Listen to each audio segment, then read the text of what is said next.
Boa noite, irmãos. Boa noite, irmãos.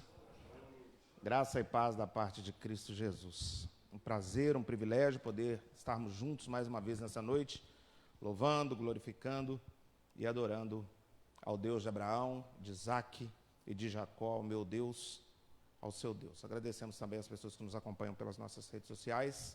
Deus os abençoe e que vocês encontrem aqui aquilo que vieram buscar. Queria convidar você, sem mais demora, a abrir a sua Bíblia no livro dos Salmos.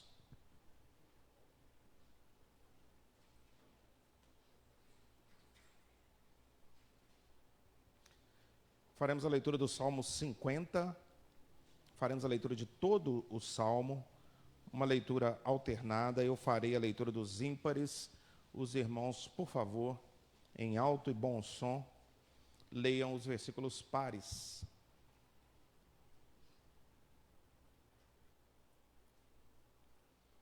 Salmo 50, leitura alternada, diz assim a palavra de Deus. Fala o poderoso, o Senhor Deus, e chama a terra desde o levante até ao poente. Desde Sião, excelência de formosura, resplandece Deus. Vem o nosso Deus e não guarda silêncio, perante ele arde um fogo devorador. Ao seu redor esbraveja grande tormenta.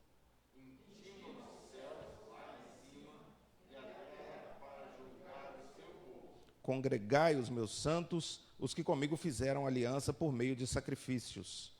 Os céus anunciam a sua justiça, porque é o próprio Deus que julga. Escuta, povo meu, e eu falarei, ó Israel, e eu testemunharei contra ti. Eu sou Deus, o teu Deus. Não te repreendo pelos teus sacrifícios, nem pelos teus holocaustos, continuamente perante mim. De tua casa não aceitarei novilhos, nem bodes dos teus apriscos. Pois são meus todos os animais do bosque e as animais aos sobre as montanhas. Conheço todas as aves dos montes, e são meus todos os animais que pululam no campo. Se eu tivesse fome, não comeria, pois o mundo é meu e quanto nele se contém. Acaso como eu carne de touros, ou bebo sangue de cabritos? Oferece a Deus sacrifício de ações de graças e cumpre os teus votos para com o Altíssimo. Invoca-me no dia da angústia, e eu te livrarei, e tu me glorificarás. Mas ao ímpio diz Deus, de que te segue repetir os meus preceitos e temes nos lábios a minha aliança. Uma vez que aborreces a disciplina e rejeitas as minhas palavras, Se vês um ladrão, tu te comprases nele e aos adúlteros te associas. soltas a tua boca para o mal, e a tua língua trama enganos.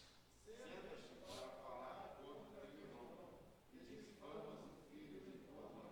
Tens feito essas coisas, e eu me calei. Pensavas que eu era teu igual, mas eu te arguirei e porei tudo à tua vista. Considerai, pois, nisto, vós que vos esqueceis de Deus, para que não vos despedaçem, sem haver quem vos livre. O que me oferece sacrifício de ações de graças, esse me glorificará. E ao que prepara o seu caminho, dar-lhe-ei que veja a salvação de Deus. Louvado seja o Senhor pela sua palavra. Os primeiros versículos do salmista vai dizer a respeito da majestade de Deus, do poder de Deus, e ele vai citar os céus, né? De como os céus demonstram o poder de Deus, a grandeza de Deus, intimam os céus lá em cima e a terra para julgar o seu povo. E daqui da posição onde eu me encontro, eu consigo ver aqui o céu e os relâmpagos cortando os céus de São Borja, ilustrando aquilo que nós estamos lendo, a indignação do Senhor, a revolta do Senhor para com a infidelidade do seu povo. O Senhor está dizendo aqui, inspirando o salmista a dizer, de que me adiantam os seus sacrifícios? De que me adianta vocês terem a minha lei nos lábios, se vocês não seguem o que eu mando? Se vocês não vivem da maneira como eu gostaria que vocês vivessem, como eu ordeno que vocês vivam? Irmãos, um texto retratado no Salmo 50, muitas vezes, é demonstrado na minha vida e na sua vida. Muitas vezes nós vivemos uma vida diferente daquela que pregamos. Muitas vezes nós fazemos coisas diferentes daquilo que a Bíblia Sagrada nos preceitua. Mas Deus nos oferece todos os dias a oportunidade de arrependimento, de colocar nossa vida diante dele e dizer: Deus, me perdoa, tem misericórdia de mim, pois sou um pobre pecador. Nós faremos isso agora, irmãos, todos nós. Nós vamos abaixar nossa cabeça, nós vamos falar com Deus, nós vamos pedir ao Senhor que tenha misericórdia de nós, que nos perdoe e que Ele aceite, então, o nosso culto. Você que está em casa tem a oportunidade também de fazer o mesmo, colocar a sua vida diante de Deus, uma oração de confissão. E após alguns instantes, gostaria de convidar o nosso irmão presbítero André, que apresentasse a Deus, de forma audível, em nome de todos nós, uma oração de confissão de pecados.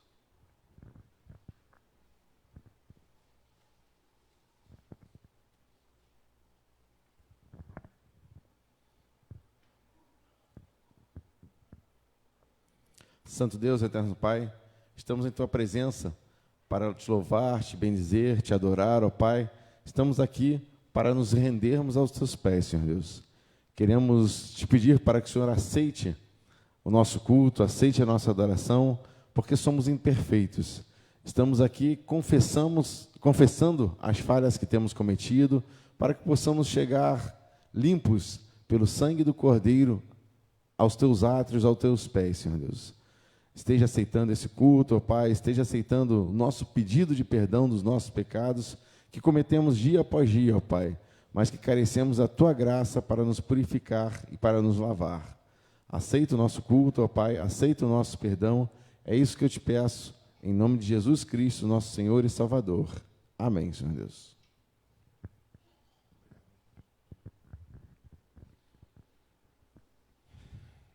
Muito bem, irmãos, perdoados que estamos, faremos agora a leitura do Evangelho segundo João.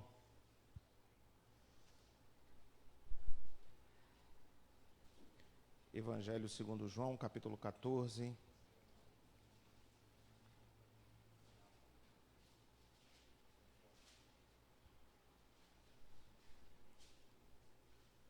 Convidar os irmãos que mais uma vez participem da leitura.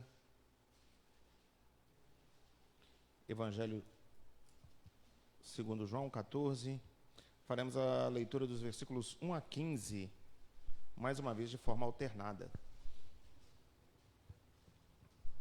Evangelho de João 14, 1 a 15, a palavra do Senhor vai nos dizer assim: Não se turbe o vosso coração, credes em Deus, crede também em mim.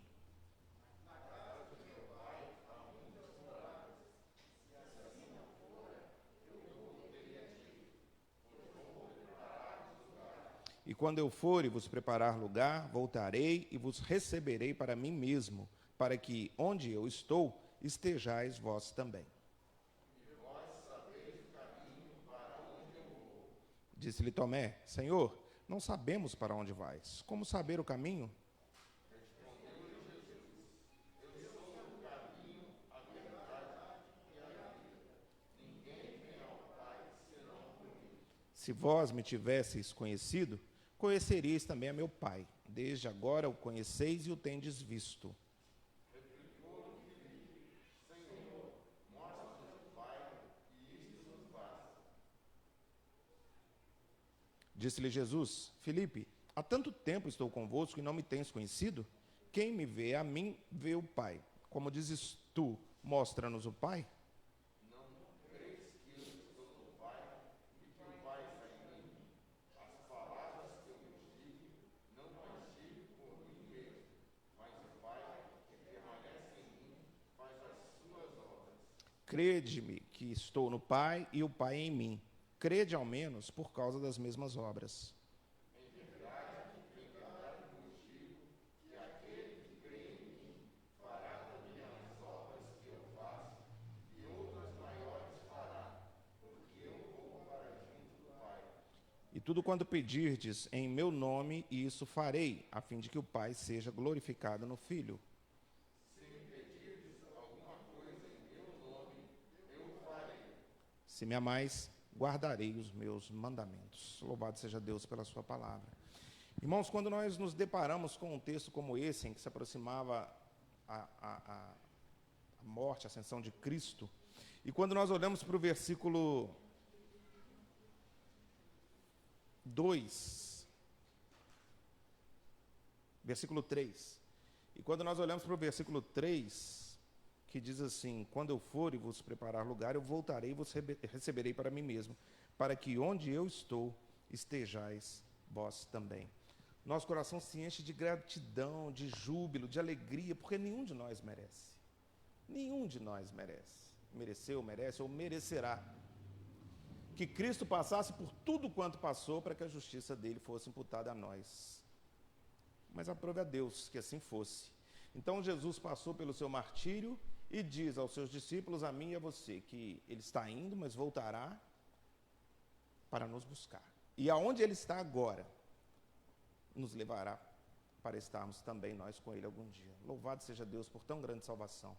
Eu não sei se você já teve a oportunidade hoje de exaltar, louvar e agradecer a Deus por tudo que você tem, mas especialmente pela salvação em Cristo Jesus.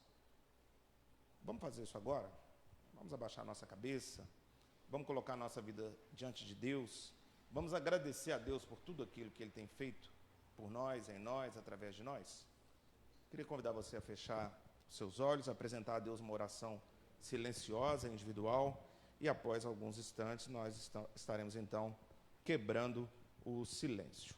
Oremos.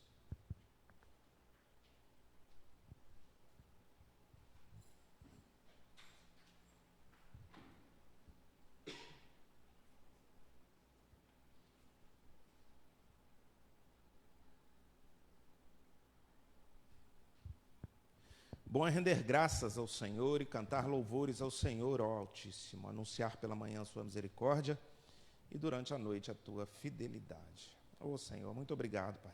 Muito obrigado pelo teu cuidado. Muito obrigado pela tua bondade, pela tua misericórdia, pelo teu amor. Muito obrigado, Deus, por ter escolhido pessoas como nós, frágeis, fracas, débeis como nós, para sermos chamadas teu filho. Muito obrigado, Senhor, por tão grande salvação. Muito obrigado, Deus, por colocar ou por imputar em nós a justiça, a pureza, a santidade, o caráter de Jesus Cristo. Muito obrigado, Senhor, por não desistir de nós, quando nós muitas vezes fracassamos, falhamos, pecamos, mas ainda assim o seu amor permanece o mesmo. A despeito da nossa infidelidade, o Senhor continua fiel. Muito obrigado, Senhor, por nos sustentar, por nos dar o pão de cada dia, por nos dar saúde. Muito obrigado, Senhor, também porque às vezes não temos saúde. E somos gratos ao Senhor por isso, porque muitas vezes a enfermidade nos aproxima de Ti, faz com que nós nos lembremos de como nós somos perecíveis, fracos e de como somos dependentes do Senhor.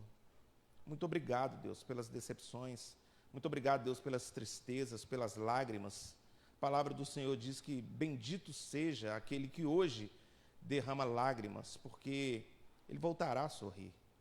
Muito obrigado, Deus, por tão grande salvação. Muito obrigado por essa igreja que se mantém, Deus, fiel, por essa igreja, Deus, que se mantém numa luta constante contra o pecado, vivendo em meio a pecadores. Ó Deus, muito obrigado por essa igreja que tenta ser sal e luz num mundo sem tempero, no mundo de trevas. Muito obrigado, Deus, por todos aqueles que têm ouvido e sido chamados, atraídos pelo Teu Evangelho, pela Tua cruz. A Tua palavra diz que quando o Senhor for levantado, muitos viriam a Ti, e isso nós temos presenciado dia a dia. O Senhor foi levantado naquela cruz e muitos vêm a Ti através do Teu chamado que é irresistível. Muito obrigado por isso. Continua nos abençoando, Deus. Nós precisamos do Senhor, nós somos gratos ao Senhor. Nós louvamos, exaltamos e bendizemos o Teu nome. Fazemos isso na pessoa de Cristo Jesus. Amém.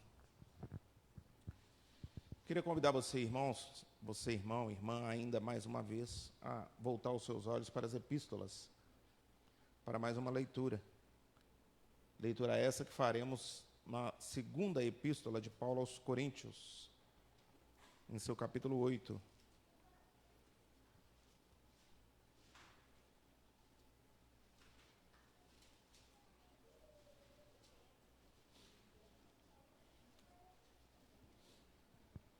Segunda aos Coríntios, capítulo 8, nós faremos a leitura dos versos 11 ao verso 15.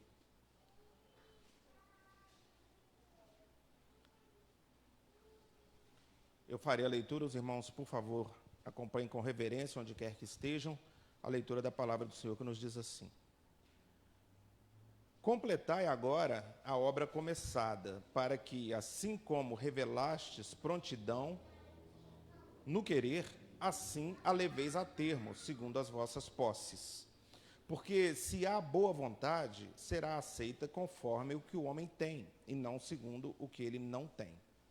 Porque não é para que os outros tenham alívio e vós sobrecarga, mas para que haja igualdade, suprindo a vossa abundância no presente a falta daqueles, de modo que a abundância daqueles venha a suprir a vossa falta, e assim haja igualdade. Como está escrito, o que muito colheu não teve demais, e o que pouco não teve falta. Louvado seja Deus mais uma vez pela sua palavra. Paulo está escrevendo aqui a respeito, nesse bloco, agradecendo a oferta que os irmãos da Macedônia estavam enviando a Jerusalém. Jerusalém passava por um período de grande escassez, de grande fome, e os irmãos da Macedônia se juntaram para enviar ofertas a Jerusalém. E fica claro aqui no escrito de Paulo, que Paulo não está pedindo a ninguém que faça nenhum sacrifício,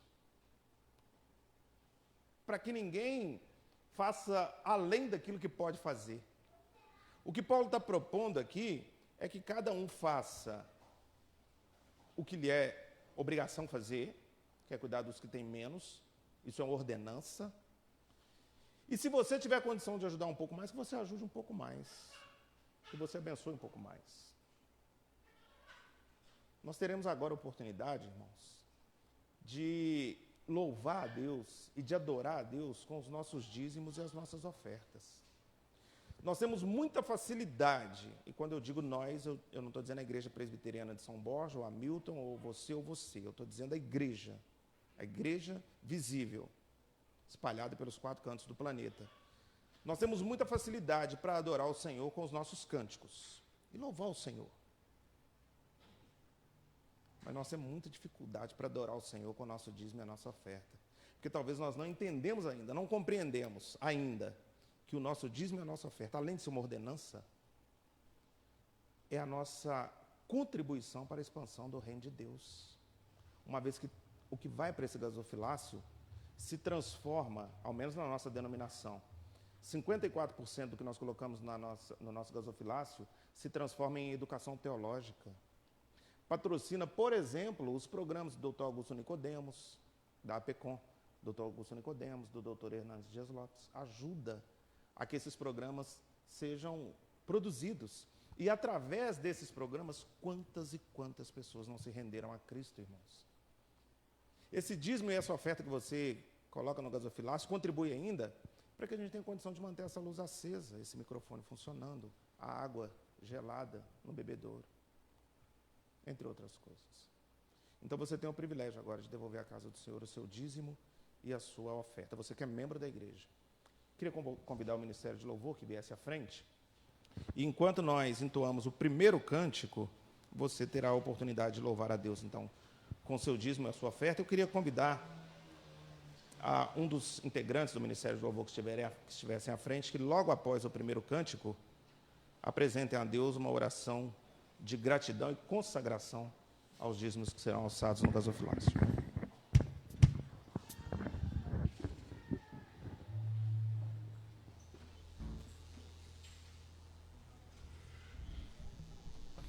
Convido os irmãos para se colocarem em pé. Boa noite, igreja.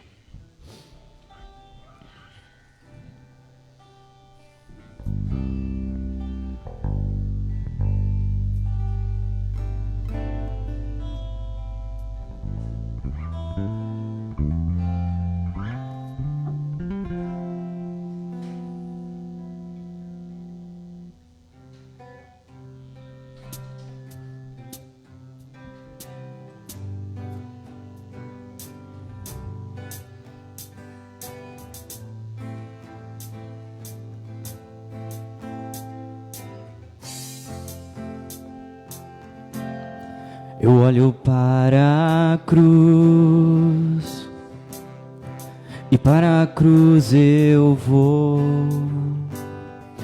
seu sofrer participar, da sua obra vou cantar. Meu Salvador na cruz mostrou o amor do Pai, o justo Deus. Pela cruz me chamou, gentilmente me atraiu e eu, sem palavras, me aproximo, quebrantado por seu amor.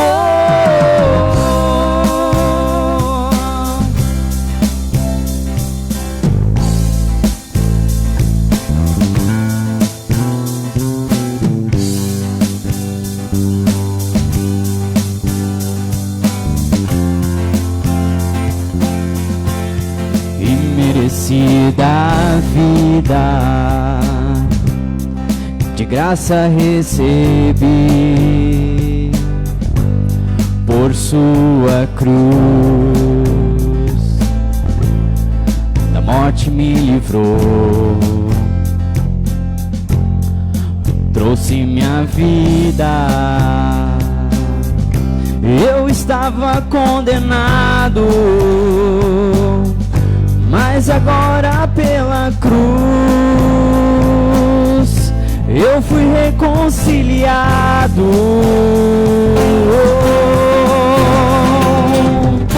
Pela cruz me chamou, gentilmente me atraiu e eu, sem palavras, me aproximo, quebrantado por seu amor. Pela cruz me chamou, gentilmente me atraiu e eu, sem palavras, me aproximo, quebrantado por seu amor. Impressionante é o seu amor.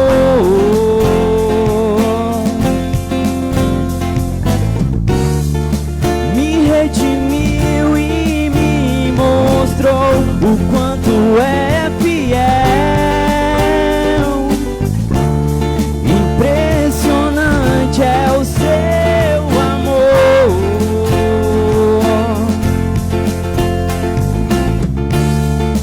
Me redimiu e me mostrou o quanto é fiel. Pela cruz me chamou, gentilmente me atraiu e eu, sem palavras, me aproximo, quebrantado por seu amor. Pela cruz me chamou, gentilmente me atraiu e eu, sem palavras, me aproximo, quebrantado por seu amor.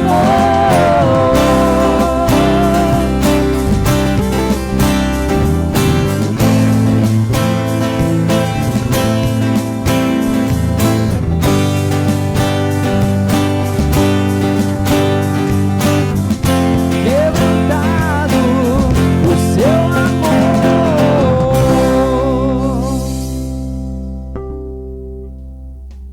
Oremos, irmãos.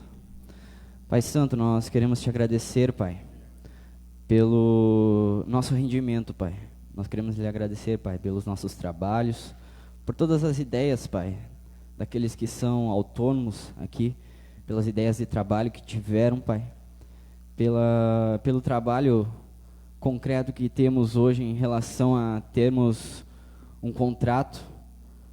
Pai Santo, muito obrigado, Pai, pois isso é tudo provisão do Senhor, Pai. Nós queremos lhe agradecer, Pai, pelo dinheiro que nós colocamos nesse gasofilácio, pois isso, como nosso pastor disse, serve para a expansão, Pai, do seu reino. Serve para que pessoas sejam formadas, Pai, em teologia, em coisas que ajudam, Pai, no teu reino. Senhor Deus, muito obrigado, Pai, por tudo. Em nome de Cristo Jesus é que eu oro. Amém.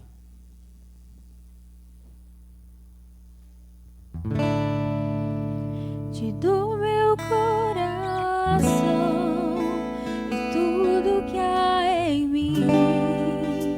Entrego meu viver por amor a ti, meu Rei. Meus sonhos rendo a ti e meus direitos dou. Orgulho vou trocar pela vida do Senhor. E eu entrego tudo a ti, tudo a ti. E eu entrego tudo a ti.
Jesus, agradecer ao Senhor por todos os atos do culto que até aqui sucederam, pelo louvor, pela liturgia, pelos dízimos e ofertas. Agradecer ao Senhor porque até aqui o Senhor nos ajudou. E queremos pedir agora a Deus a tua bênção sobre a vida do Gabriel, que nos trará a palavra nessa noite. Que ele seja, Deus, um servo aprovado, fiel, que ele seja usado pelo Senhor, Deus, para exortar, encorajar a tua igreja, advertir a tua igreja. Abençoa a vida dele, tira todo o nervosismo, ansiedade, e que todos nós possamos ser edificados nessa noite através do teu servo. Essa oração que nós fazemos no nome santo de Cristo Jesus.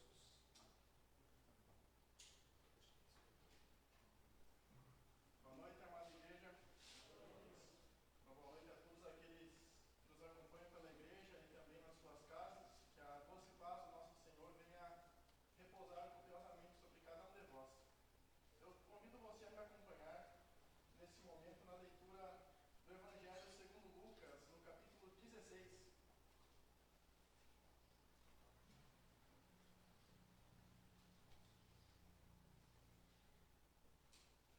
Lucas 16, do versículo 19 em diante.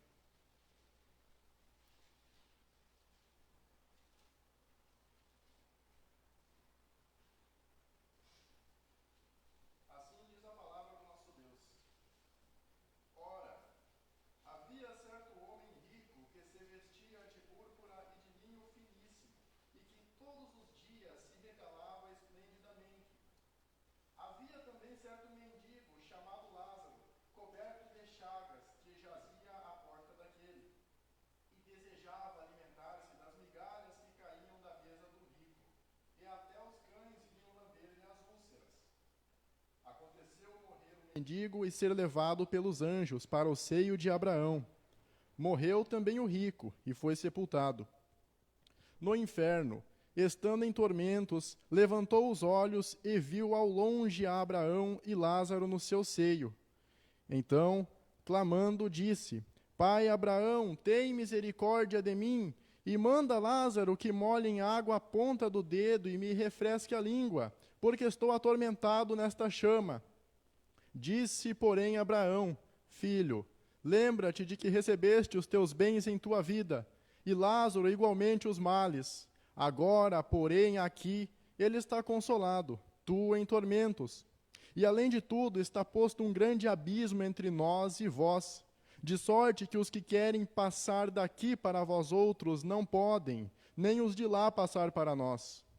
Então replicou: Pai, eu te imploro que o mandes à minha casa paterna, porque tenho 5 irmãos, para que lhes dê testemunho, a fim de não virem também para este lugar de tormento.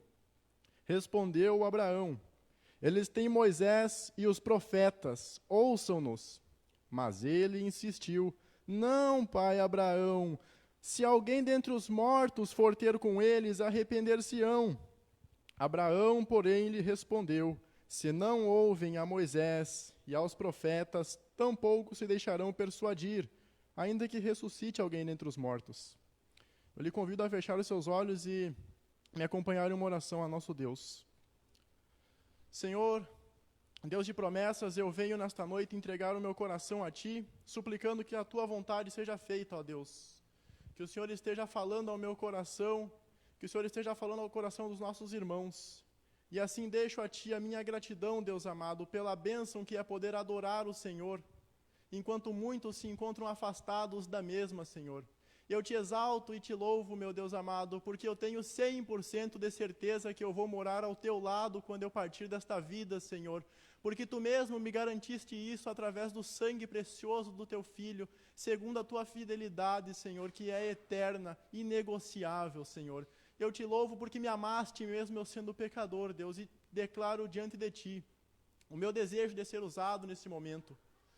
Peço que o Senhor esteja me fortalecendo pela tua palavra, que o Senhor esteja fortalecendo o coração dos nossos irmãos para que ouçamos e venhamos a viver aquilo que está escrito em teu livro, Senhor. Fala conosco, nós te pedimos, em nome de Jesus. Amém.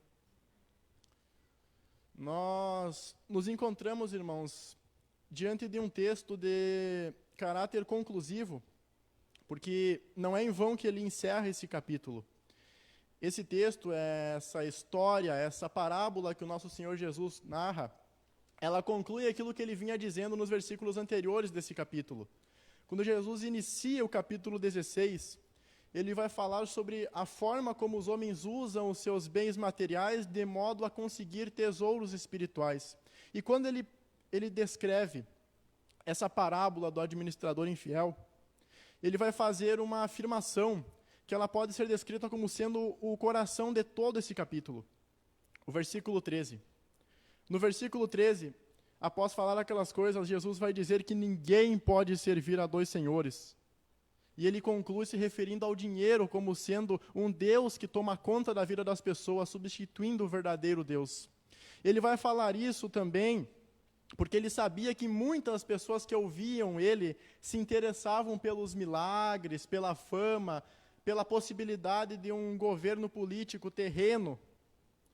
E Jesus faz essa afirmação, e logo que ele faz essa afirmação, ele desperta inquietação, ele desperta ódio nos fariseus, porque eles eram avarentos, e Jesus fala da avareza.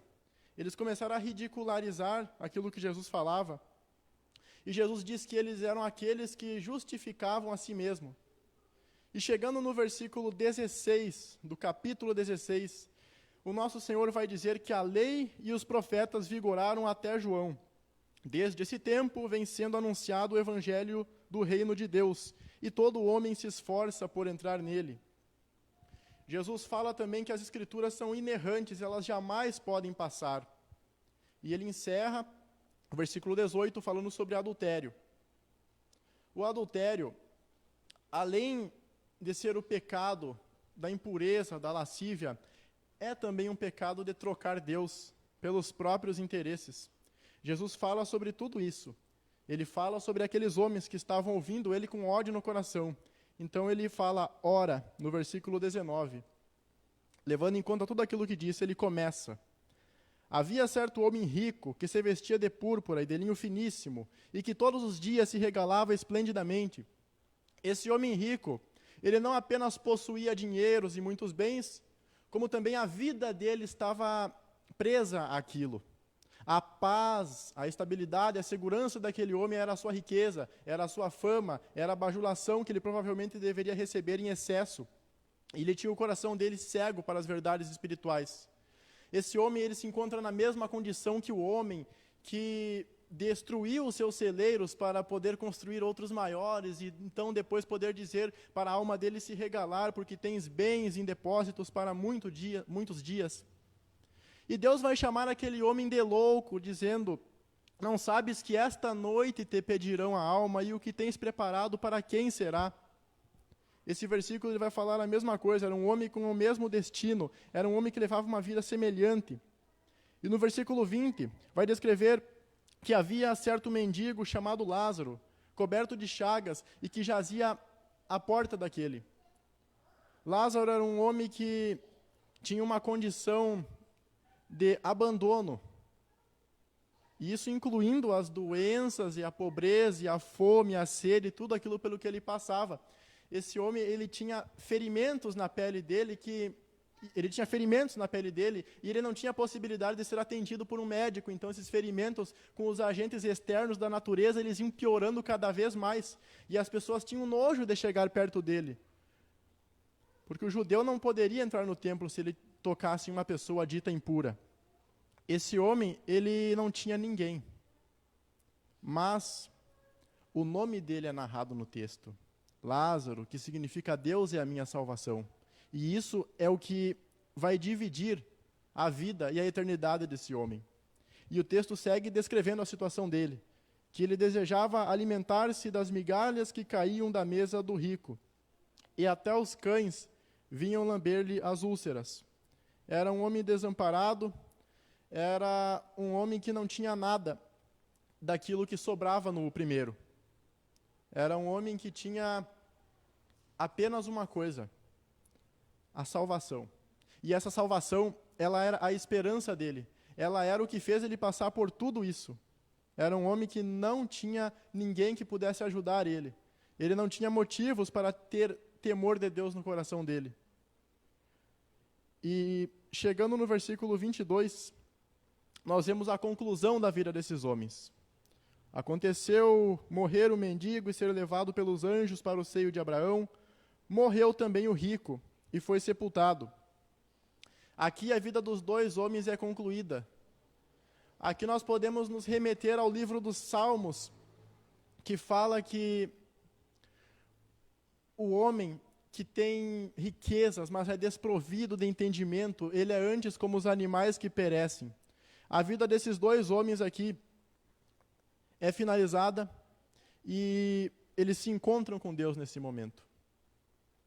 E é por isso que nós entramos naquilo que o nosso irmão Rafael costuma dizer, que todos os caminhos que o homem trilha nessa vida farão com que ele se encontre com Deus. Mas esse encontro não será agradável para todos.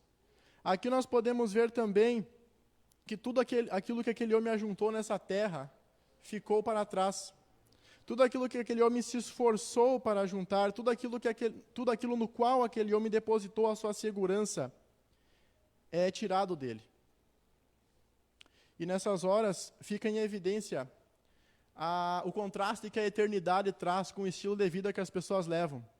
Existem pessoas que reclamam por coisas pequenas que acontecem a elas. Existem pessoas que nunca têm satisfação e nunca têm paz enquanto elas não conseguem aquilo que elas desejam, aquilo que a cobiça dela deseja obter. Mas o que esse texto vai deixar em evidência é que nada disso importa para Deus. A riqueza, a fama, as coisas que o homem consegue ajuntar nessa vida, elas não significam nada quando a vida deles chega ao fim. E aqui nós começamos a entrar no aspecto da eternidade.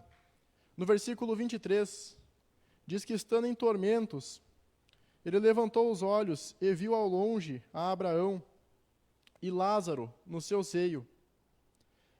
Se tem uma coisa que esse texto deixa em evidência, é que a entrada dos homens no inferno, ela é imediata à sua morte. Não existe um tempo de espera até chegar esse dia. Não existe possibilidade nenhuma do homem escapar do juízo de Deus. A palavra do nosso Deus deixa isso claro contra todos os ensinos heréticos e que pervertem a verdade. Não existe missa de sétimo dia. Não existe oração pelos mortos e muito menos reencarnação. Não existe para o homem uma possibilidade de se redimir daquilo que ele fez nessa vida passada. Quando Deus chama o homem para prestar contas daquilo que ele fez nessa vida, ele percebe que tudo aquilo que ele ajuntou é pó diante de Deus. As suas boas obras, os seus maiores esforços, incluindo aquelas pessoas que gastaram as suas energias e as suas finanças e praticando obras de caridade, obras que as pessoas se admiram, essas pessoas elas terão que comparecer perante o tribunal de Deus e nada disso será levado em conta. Porque nas nossas maiores justiças, elas são comparadas a trapos imundos diante de Deus. A riqueza humana, a boa fama do homem, ela é lixo diante de Deus. Esse texto mostra isso de forma evidente, que ele estava no inferno, ele estava em tormentos. E ele começa a se dirigir a Abraão nesta parábola. E quando ele se dirige a Abraão, ele vai demonstrar, por assim dizer, ele vai exteriorizar aquilo que ele tinha no coração dele. Porque ele vai dizer no versículo 24, clamando: Pai Abraão, tem misericórdia de mim, e manda Lázaro que molhe em água a ponta do dedo e me refresque a língua, porque estou atormentado nesta chama. Esse versículo, ele vai deixar duas coisas em evidência. Primeiro, ele vai mostrar de uma forma clara o estado de sofrimento e de angústia no qual aquele homem se encontrava. Mas ele também vai demonstrar o distanciamento que aquele homem tinha dos preceitos divinos. Porque ele vai se referir a Abraão como pai.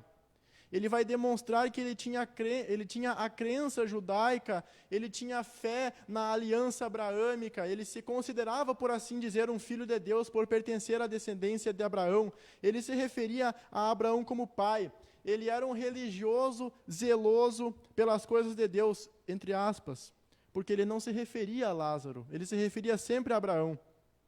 É possível enxergar um desdém por parte desse homem quando ele se refere a Deus, quando ele se refere a Abraão como pai, mas ele prefere nem se referir a Lázaro. Lázaro aqui na imaginação dele, era um funcionário que deveria atender a uma ordem que ele estava dando, um pedido que ele estava fazendo a Abraão. Ele segue demonstrando, ele segue exteriorizando aquilo que ele foi durante toda a vida dele. E no versículo 25, Abraão fala para ele: filho, lembra-te de que recebeste os teus bens em tua vida, e Lázaro igualmente os males. Agora, porém, aqui ele está consolado, tu em tormentos.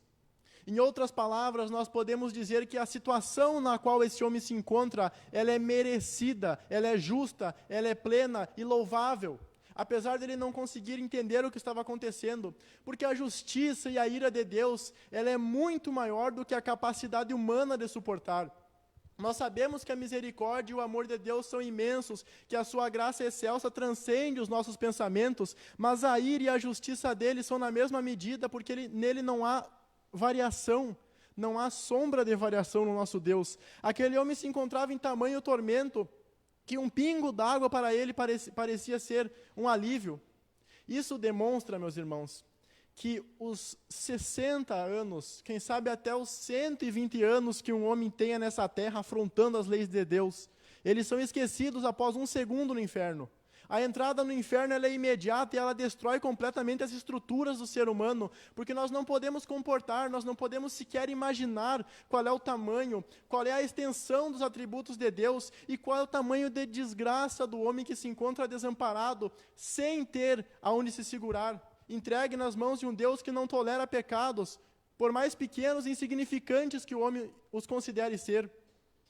Esse texto vai nos demonstrar que aquela situação de terror, aquela situação de caos, ela é o que está reservada para qualquer pessoa que não tem Deus por sua salvação, que não tem Cristo por seu auxílio. Abraão vai dizer, ele viveu a vida dele, ele sofreu os males, mas aqui ele está consolado. Esse homem realmente era um filho de Abraão, porque Deus o escolheu em seu amor. Nós temos a palavra Salvador como significado do nome Jesus. E o significado de Josué, que condiz com o mesmo nome de Lázaro, é Deus é a minha salvação.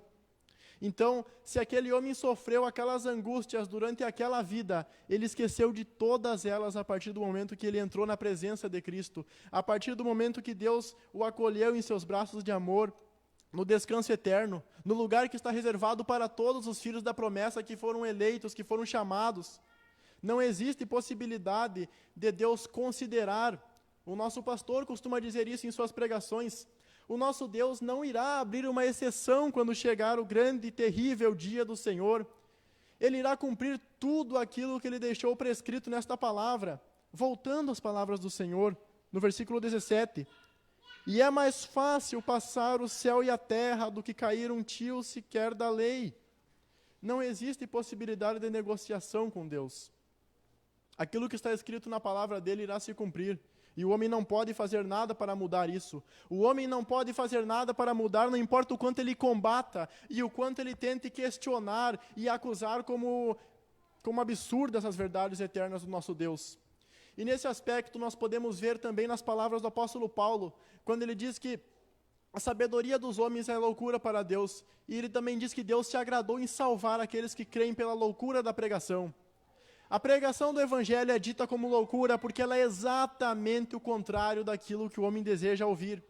A pregação do Evangelho ela diz que o homem deve se fazer pobre, ele deve ser humilde de espírito, ou seja, ele deve reconhecer que ele não tem nada e que a vida dele depende de Deus. Não existe nada em nós, não existe nada em nossos feitos que possa nos justificar diante de Deus. É isso que Abraão está explicando.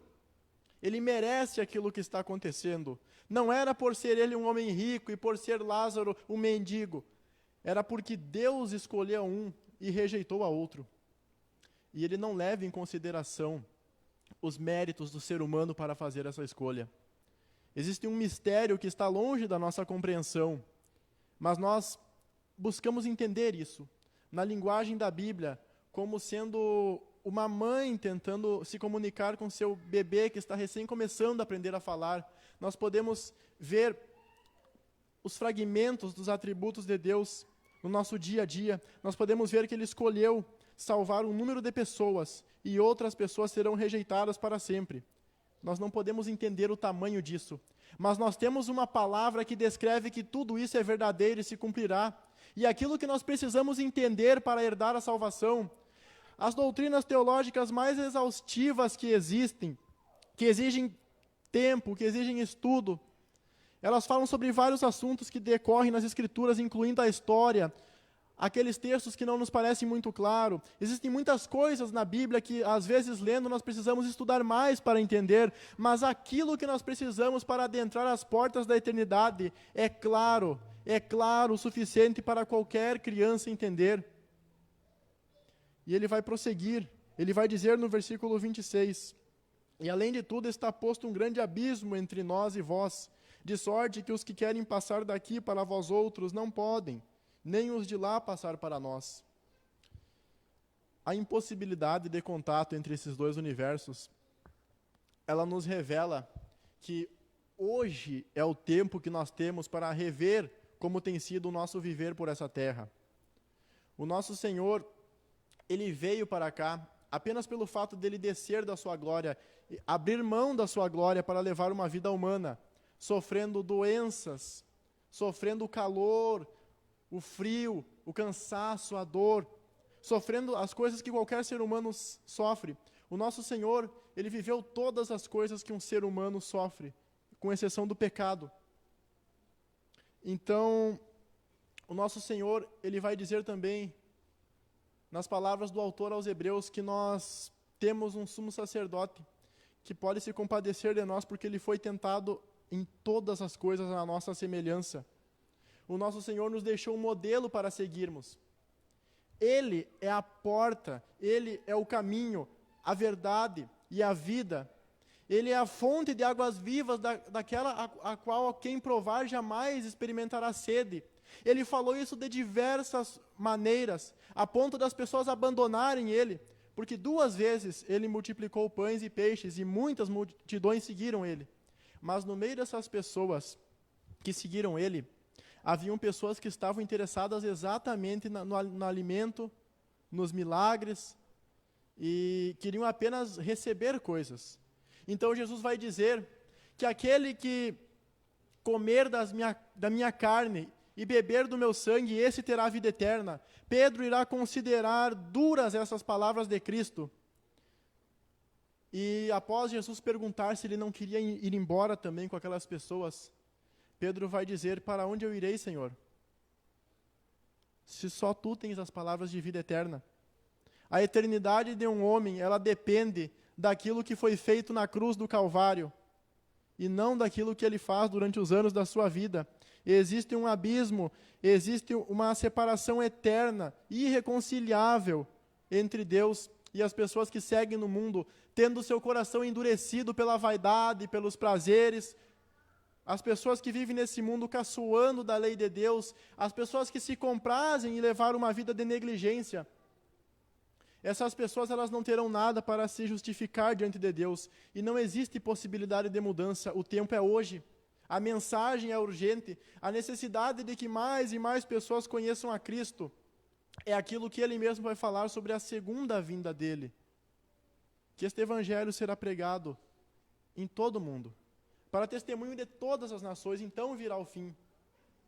Não existe nada além disso, que muda a eternidade de um homem.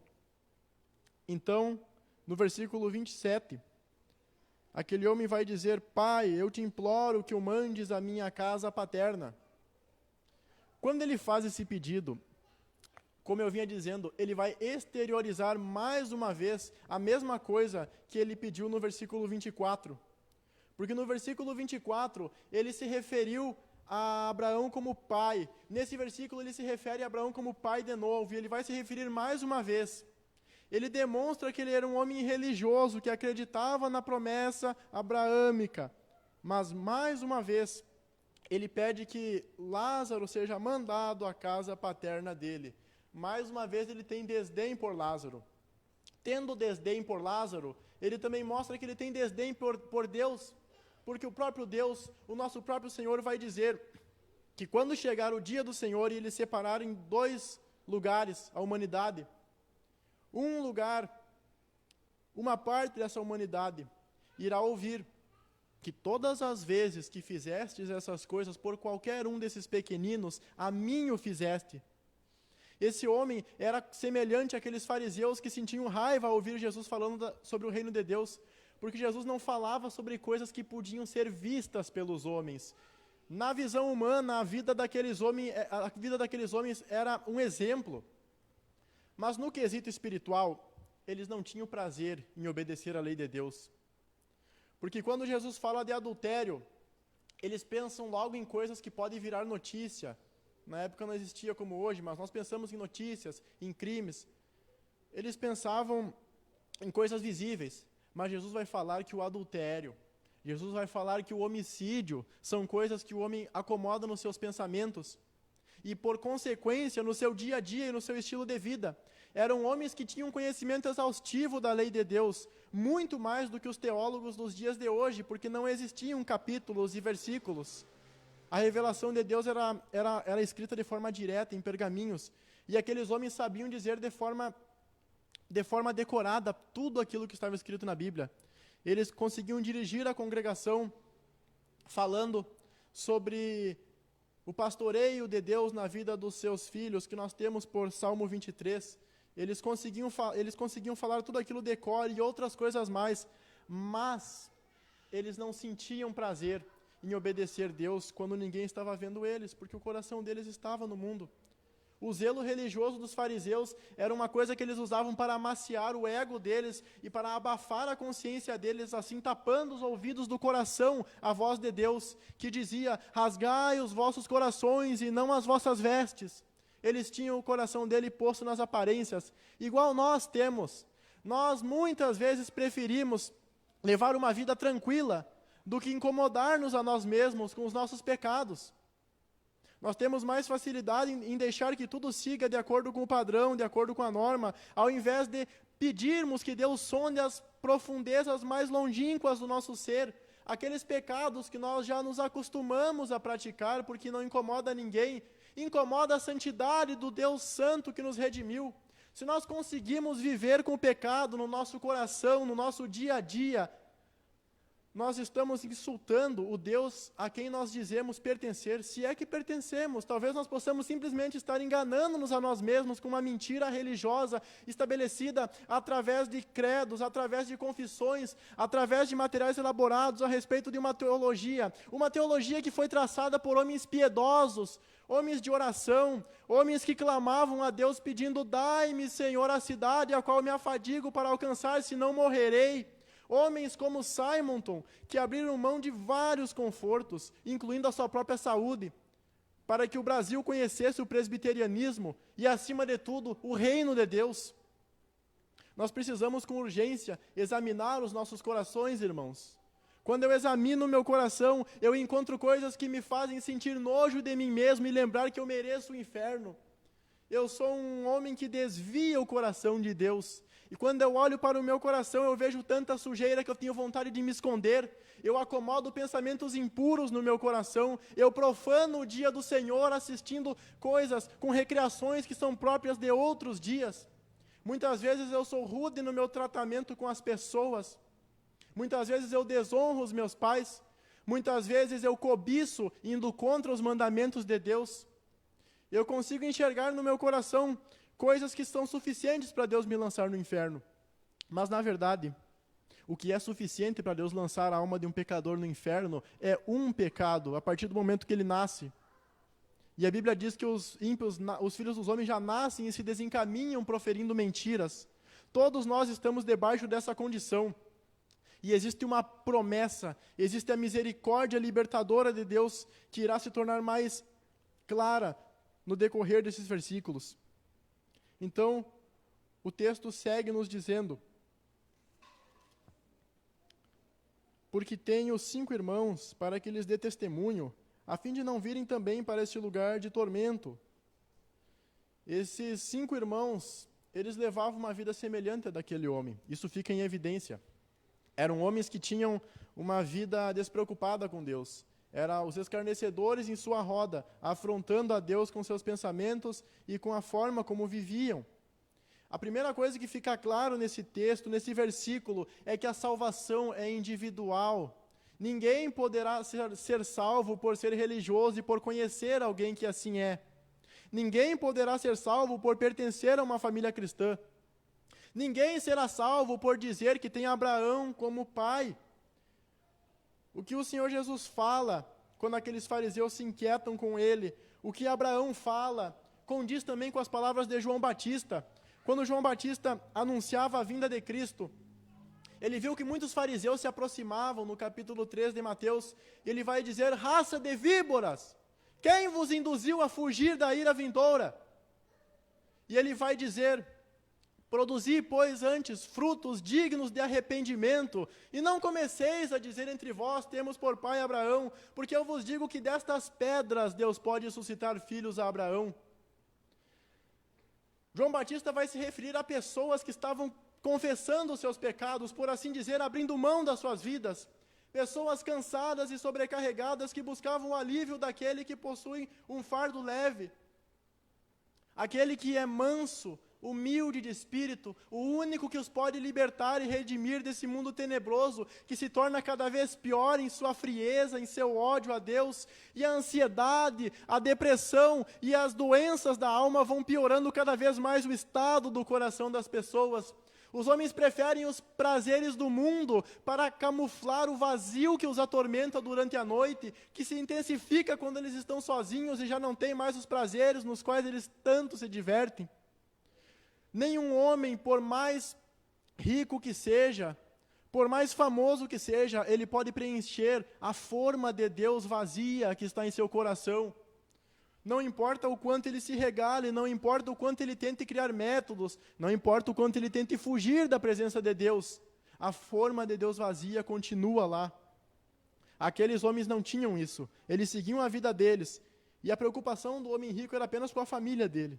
Isso demonstra mais uma vez o nível de avareza, o nível de depravação do coração dele. E as características negativas do coração desse homem, elas vão prosseguir nos próximos versículos. Porque ele vai dizer, respondendo a esse homem, Abraão vai dizer: eles têm Moisés e os profetas, ouçam-nos. Essa palavra, ela vai sondar de forma profunda, não apenas a vida daquele homem, como também a história de Israel e assim a nossa vida. Porque quando nós lemos esses dois nomes, Moisés e os profetas, nós nos remetemos ao passado. Moisés, por 40 anos, conduziu no deserto um povo que tinha o coração duro, que tinha a cerviz dura e o coração obstinado, um povo que duvidava de Deus e que se afundava em incredulidade. Eles fizeram e prosseguiram fazendo estas coisas a ponto de Deus dizer que nenhum deles iria adentrar na terra prometida. Foi necessário 40 anos para que toda aquela geração perecesse.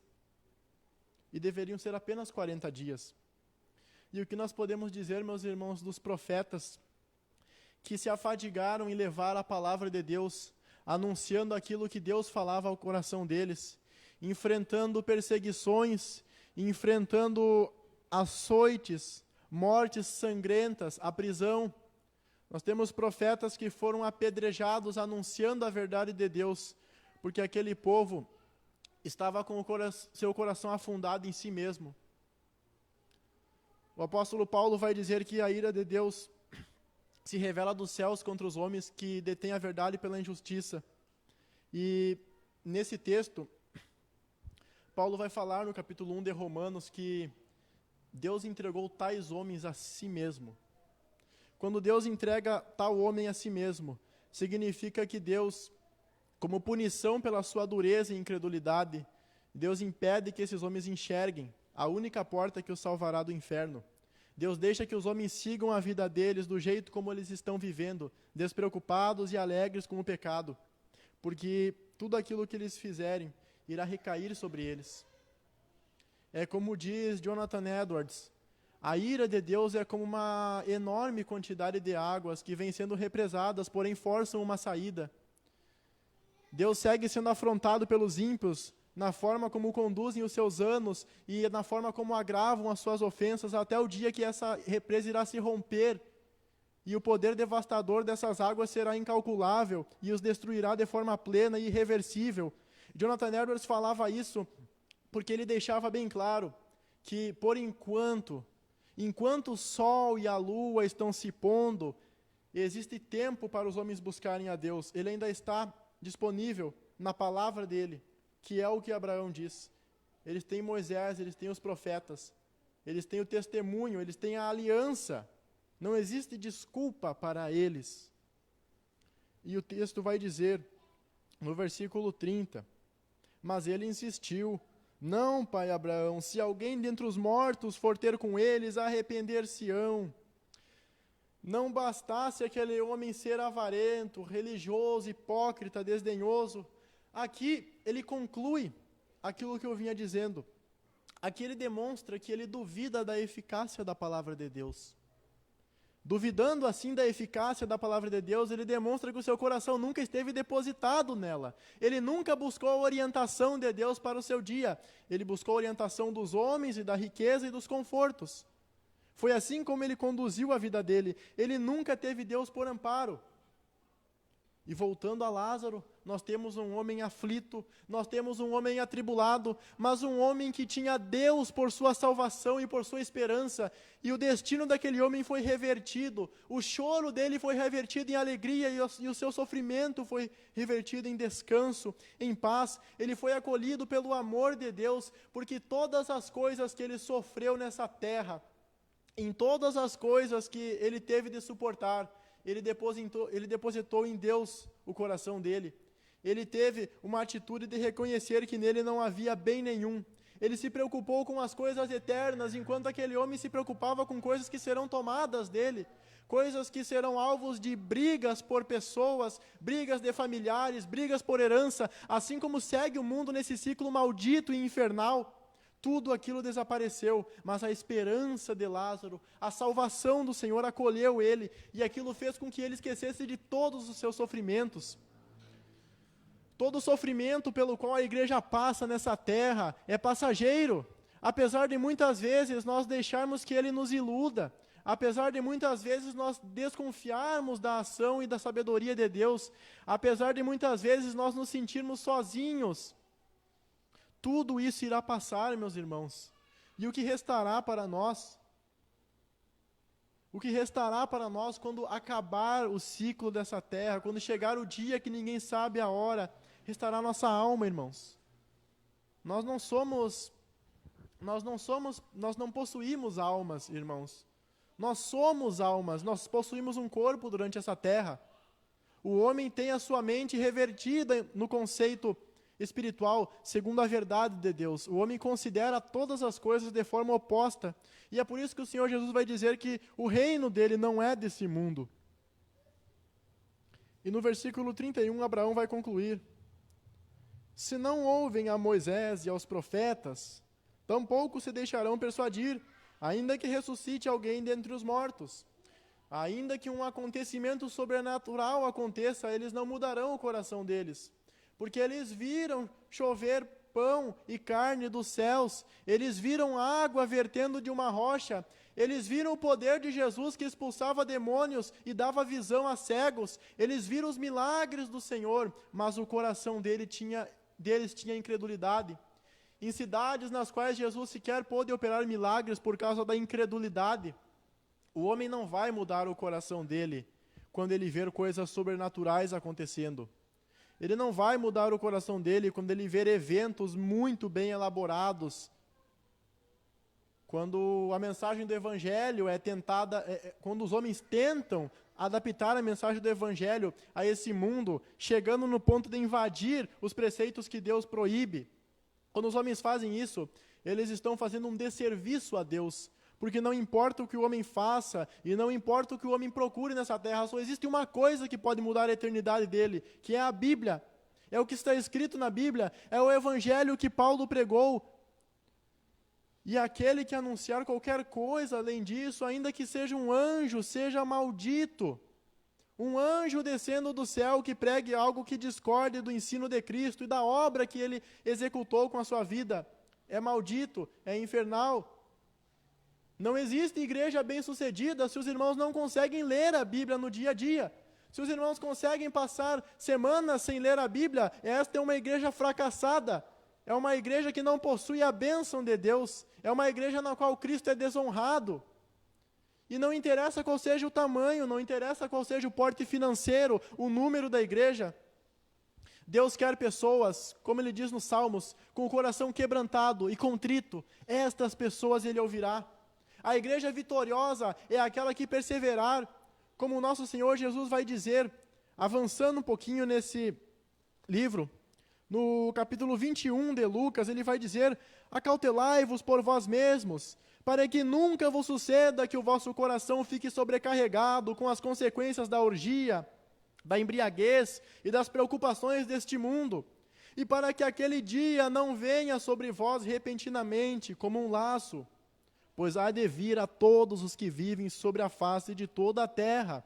Vigiai, pois, a todo tempo, orando, para que possais escapar de todas estas coisas que têm de suceder e estar em pé na presença do Filho do Homem. Na narração do nosso Senhor, este é o dia de alegria e de regozijo para os santos, para a igreja de Deus, mas é o dia de destruição daqueles que viveram sem Ele. No que você tem depositado o seu coração nessa terra, é o que define aonde você irá quando sair dela. É isso que o texto deixa claro. Nós temos a revelação da palavra de Deus. Seres humanos ouvem a voz de Deus através de outros seres humanos. Os anjos desejaram esse ministério, mas Deus não deu para eles. Nós estamos na terra para anunciar às pessoas que Cristo irá voltar e que Ele irá cumprir tudo aquilo que Ele disse. O cordeiro que foi imolado e que foi humilhado por homens perversos, cumprindo assim cabalmente a lei de Deus, ele voltará como um leão. É por isso que esses dois animais são usados para representar aquilo que nós chamamos de estado de humilhação e de exaltação de Cristo. É por isso que o Deus do Antigo Testamento parece mais cruel que o Deus do Novo Testamento, mas não são dois deuses. O Deus que mandava queimar e reduzir a cinzas as nações que lhe desobedeciam. E depois, no Novo Testamento, um Jesus que fala sobre amor. Esse é o mesmo Deus que diz na sua lei que sem derramamento de sangue não pode haver remissão. As coisas do Antigo Testamento, elas eram sombras daquilo que haveriam de se concretizar no Novo Testamento. Se Deus destruía de forma terrível as pessoas que lhe desobedeciam, e se animais eram mortos diariamente naquelas cerimônias sangrentas religiosas de Israel, aquilo era um anúncio de que Cristo estava vindo para cumprir essa lei. E todas aquelas coisas, aquelas punições e sentenças, elas são avisos de que acontecerá uma coisa ainda mais terrível com as pessoas que caírem nas mãos de Deus sem ter Cristo no coração. E Jesus, que foi imolado como o Cordeiro perfeito, ele rasgou o véu de separação que havia entre Deus e os homens. Nós não precisamos mais de cerimônias. Como bons presbiterianos sabemos disso. Mas o nosso coração se revolta contra isso. Nem sempre nós temos vontade de ler a Bíblia, meus irmãos, porque o nosso coração, ele deseja pecar. E tão somente isso. A nossa carne deseja fugir da presença de Deus. Mas nós temos a obrigação de lutar contra ela, porque nós temos a lei de Deus. Eles tinham Moisés e os profetas. Nós temos Moisés, os profetas, Jesus e os apóstolos. Nós temos a revelação máxima de Deus. E isso é o que pode mudar a eternidade de um homem. Apenas isso. E esse texto, encerrando ele vai deixar em evidência, fazendo uma breve revisão dos versículos anteriores, ele vai deixar em evidência que aquele estilo de vida vaidoso daquele homem afogou ele em muitas ilusões, de um modo que a vinda de Cristo, que o julgamento de Deus na vida dele foi como um laço, foi algo inesperado. E a vida sofrida e aguerrida daquele homem, ela gerou esperança, ela gerou perseverança no coração dele, e tudo aquilo pelo qual ele passou, tudo aquilo que ele teve que sofrer, foi consolado. E isso vai condizer com o que a palavra do nosso Deus vai dizer no livro de Apocalipse, que ele nos enxugará dos olhos toda lágrima. Isso vai condizer com o que Davi diz que muitas são as aflições do justo, mas o Senhor de todas o livra. Eu não conheço a condição do seu coração, meu irmão, mas o nosso Deus conhece e sonda, e a palavra dele sonda as profundezas da alma do coração humano. Se tu tens vivido uma vida de distanciamento de Deus, eu te chamo nessa noite a abandonar e considerar os tropeços pelos quais Deus tem sido desonrado em sua vida. Porque nós temos muitas vezes a inclinação de fugir de Deus quando pecamos. E quando a ansiedade, as consequências, as preocupações desse mundo maldito começam a sufocar o nosso coração, nós muitas vezes nos afastamos dele. Nós nos afastamos muitas vezes da única esperança que nós temos. Às vezes nós pensamos que Deus, quem sabe, já tenha desconsiderado a nossa vida pela quantidade de tribulações e sofrimentos pelos quais temos passados, pelas orações que Ele parece não ouvir mais. Mas Deus continua sendo o mesmo, meus irmãos. O nosso Deus é imutável. Se você está passando por uma dificuldade que parece não ter possibilidade mais de ser ajudado por nenhuma pessoa, ore a Deus, entregue a sua vida nas mãos dEle, clame a Ele no seu quarto, com a porta trancada, e Ele que vem em secreto te recompensará. Busque a Deus, não deixe que as preocupações do mundo te afastem dEle, a ansiedade, a dor, as preocupações desse mundo, tudo é uma ilusão. As coisas que as pessoas dizem a nosso respeito, às vezes que nós somos banidos de lugares onde chegamos, as risadas de canto de olho que pessoas dão para nós, elas são apenas uma evidência de que o coração delas está preenchido pelo pecado e pela preocupação desse mundo. Não importa quantas festas eles façam e quanto eles digam estar bem e seguros, como aquele homem dizia com as suas riquezas. Não importa o que eles façam, eles nunca vão escapar da realidade de que o coração deles está vazio. Existe um vazio que assola a alma do homem durante toda a vida dele. E somente o nosso Deus pode preenchê-lo. Somente a palavra de Deus pode preenchê-lo. Nós costumamos dizer que Deus é afrontado através de ensinamentos heréticos na igreja, porém uma verdade bem notória e presente nas Escrituras é que igrejas com uma teologia boa e bem fundamentada, muitas vezes têm membros com o coração esfriado, com o coração distante de Deus. O conhecimento de Deus através das Escrituras deve fazer com que a nossa vida seja uma vida de dependência dEle. E a gente não quer isso, nós nos revolvemos, nós lutamos para não buscar a presença dEle. Mas Ele diz na palavra dEle, que se nós tivermos o cuidado de fazer segundo tudo que está escrito nesse livro, meditando nele de dia e de noite, tudo o que fizermos será bem sucedido. Não é o fim da linha.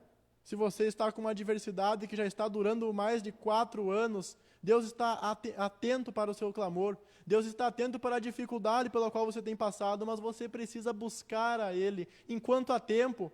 Deus está chamando pecadores ao arrependimento através de pecadores que foram alcançados por essa graça e anunciam a verdade do Evangelho. Não existem outros métodos. É a Bíblia, é aquilo que está escrito nela que pode mudar a eternidade de um homem.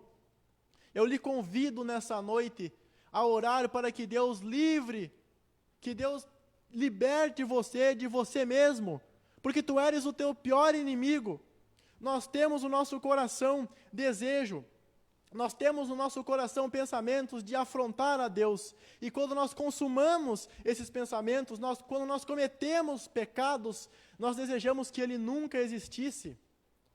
Na verdade, o significado de ateísmo não é negar que Deus existe, é viver sem Ele. É desejar viver sem Ele, é desejar viver despreocupado com os seus estatutos, com os seus juízos eternos. Eu lhe convido a considerar aquilo que diz o nosso Deus, aquilo que a palavra dEle alerta, aquilo que a palavra dEle orienta, que os sofrimentos do tempo presente, eles não podem ser comparados com a glória que há de ser revelada em nós, em Cristo Jesus. A promessa eterna na qual nós esperamos, sim, a promessa que foi feita a Abraão, que da descendência dele todas as nações serão benditas. Essa promessa é o que nos faz perseverar vitoriosos em meio a afrontas, em meio a perseguições, em meio a açoites. Nós temos liberdade, irmãos, para pregar o Evangelho. Usemos, pois, dessa liberdade para glorificar o Deus que nos salvou, o Deus que nos libertou. Os pecados que você comete, nenhum deles pode ser maior que o sacrifício de Cristo. Não deixe que Satanás sussurre nos seus ouvidos dizendo que é melhor se afastar de Deus, já que você os cometeu pela 3ª, pela 10ª vez. Se você se afastar da presença de Deus, você estará se conformando em viver com o pecado. E aqueles que conformam as suas vidas no pecado, eles nunca conheceram a Deus. Aqueles que têm por tranquilo, aqueles que têm por insignificante coisas que ofendem a Deus, nunca foram alcançados. Porque o eleito pode tentar fazer o que quiser, o seu coração é incomodado pelo Espírito Santo que lhe traz de volta quebrantado a presença misericordiosa de Deus. Nós temos uma promessa e nós somos selados com o Espírito dessa promessa. Perseveremos, pois, irmãos, perseveremos quando o mundo desabar ao nosso redor, porque Ele nos prometeu a sua companhia consoladora e presente, a sua ajuda, o seu amparo que nos fortalece. O nosso Deus, Ele nunca mudou, Ele nunca mudará. Que o nosso coração esteja depositado na palavra dEle, que nós consigamos buscar Ele nas horas da tribulação, porque Ele é um refúgio bem presente nestas horas. Ele é a garantia de que nós somos mais do que vencedores por meio daquele que nos amou. O amor de Deus, Ele transforma as nossas maiores dores em experiências. Existem pessoas que passam pelas dificuldades e tornam o seu coração sobrecarregado de amargura. Pessoas que reclamam de tudo e dizem que nada vale a pena. Nós conhecemos várias. E existem pessoas que se tornam mais doces, mais mansas, através das tribulações e das dificuldades. Porque nós somos aperfeiçoados por elas. Se a tribulação gera perseverança, esse processo, ele gera esperança. Porque nós sabemos que nós não estamos sós. Nós não estamos lutando por uma coisa que irá voar como uma brisa da manhã. Nós lutamos por uma coisa eterna, uma coisa que jamais passará. Que você deposite a sua alma nas mãos de Deus quando estiver sozinho. Se esforce para ler capítulos da palavra dele, orar pedindo: Senhor, reina e governa o meu viver. Afasta de mim as coisas que me separam da tua presença. Deus diz, no capítulo 40 de Isaías, no versículo 25 ao 31, a quem, pois, me comparareis para que eu lhe seja igual, diz o Santo. Levantai ao alto os olhos e vede, quem criou estas coisas? Aquele que faz sair o seu exército de estrelas, todas bem contadas, as quais ele as chama pelo nome, por ser ele grande em força e forte em poder, nenhuma só vem a faltar. Por que, pois, dizeis, ó Jacó, e falas, ó Israel, o meu caminho está encoberto ao Senhor, e o meu direito passa desapercebido ao meu Deus? Não sabes, não ouvistes que o eterno Deus, o Senhor, o Criador dos fins da terra, nem se cansa e nem se fadiga? Não se pode esquadrinhar o seu entendimento, faz forte ao cansado e multiplica as forças ao que não tem nenhum vigor. Os jovens se cansam e se fadigam, e os moços e exaustos caem, mas os que esperam no Senhor renovam as suas forças, sobem com asas como águias, correm e não se cansam, caminham e não se fatigam. Que o nosso Deus visite os nossos corações nessa noite e guie o nosso viver durante essa semana.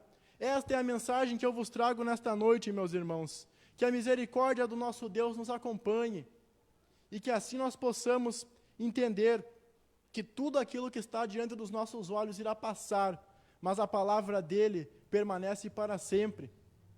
Com esta consciência, eu lhe convido a me acompanhar em uma oração. Bendito Deus, soberano Senhor, damos graças a Ti por esta noite, pela Tua palavra, suplicando, Deus, que abençoe o nosso coração e que nos guie em paz para as nossas casas, ó Deus. e que a Tua palavra frutifique no nosso coração, Deus, e mude a forma como vivemos, ó Deus. Afasta-nos do mal, dá-nos força para Te amar, ó Deus, porque dependemos de Ti, Senhor. Fortalece-nos, Deus, e sê conosco. Assim nós Te suplicamos, no nome do nosso mediador, no nome do Senhor Jesus Cristo. Amém. Passo a palavra, então, ao pastor, agradecendo por essa oportunidade.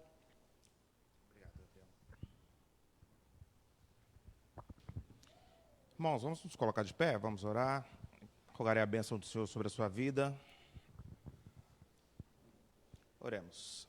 Senhor, nós queremos mais uma vez dar graças ao Teu nome, porque a Tua palavra mais uma vez foi lida e foi compartilhada. Onde quer que haja um crente, Deus, um crente no Senhor Jesus, seja lá qual for a sua denominação, que a Tua palavra possa trabalhar no seu coração, que ele possa se convencer, Deus, de que não há salvação fora de Cristo. Abençoa todos aqueles que acompanham o culto, de forma presencial, de forma online. Conceda-nos a todos uma semana de paz, de saúde e de boas notícias. Essa é a oração que nós fazemos, em nome de Jesus. Amém. Agora, amados irmãos, povo de Deus, que a graça do nosso Senhor e Salvador Jesus Cristo, que o amor de Deus, o nosso Pai, e que as doces e ternas consolações do Espírito Santo sobre vós repousem, sobre vós permaneçam, capacitando-nos a aguardar com alegria, com esperança, a volta daquele que morreu, sim, mas ressuscitou e retornará para buscar a sua igreja. Maranata, vem, Senhor Jesus. Amém, amém e amém. Sentai-vos, irmãos. Gostaria de agradecer a todos que nos acompanham pelas redes sociais. Que Deus os abençoe e conceda a todos uma semana de paz. Na próxima quarta-feira estaremos aqui a partir das 19 horas. Que Deus os abençoe a todos.